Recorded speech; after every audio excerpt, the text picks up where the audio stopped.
And we're starting with the WPBF 25 News exclusive. A family says they were pulled off their flight because they were told that their 18-month-old daughter was on a no-fly list. Good evening. I'm Victor Blackwell. And I'm Tiffany Kenny. Thank you for joining us. Ari Height is live tonight with their story. Ari? Yeah, airports like this are very familiar for little Rihanna. She's only 18 months old, but she's already been flying all over the world. She even has her own frequent flyer card. Her latest flight was 2 weeks ago when she flew from her home in New Jersey down here to Florida to visit relatives. She was supposed to return home to New Jersey yesterday, but she and her parents were removed from that flight.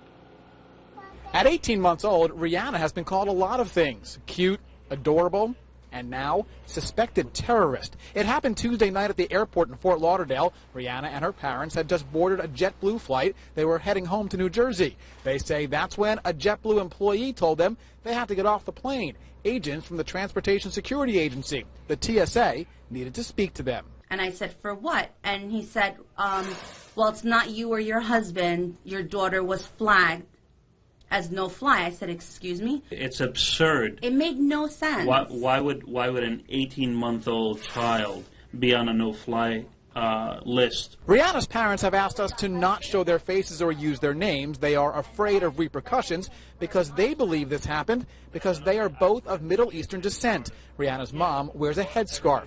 That said, they're both Americans, born and raised in New Jersey, just like their daughter. The whole situation was bizarre.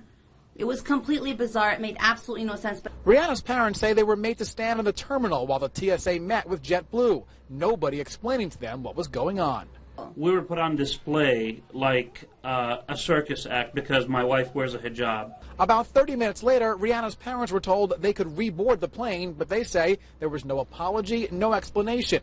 They refused. They were too embarrassed. Now they want to know who's responsible. We called JetBlue and they said it's a TSA issue. TSA tells us it's an airline issue, and that since Rihanna and her parents all had boarding passes, that means they had been cleared by TSA and were not on the no-fly list. We were humiliated.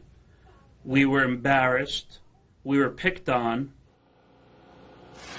And late tonight, JetBlue released another statement saying, again, that this is a TSA issue. They also said that both JetBlue and TSA are investigating this issue. Again, TSA denies that. They say this is an airline issue, and in fact, they tell me that because it is an airline issue, they are not investigating. Meanwhile, Rihanna and her parents are planning to fly back to New Jersey tomorrow. They are also planning on seeing an attorney as soon as possible. Reporting live, Ari Height, WPBF 25 News.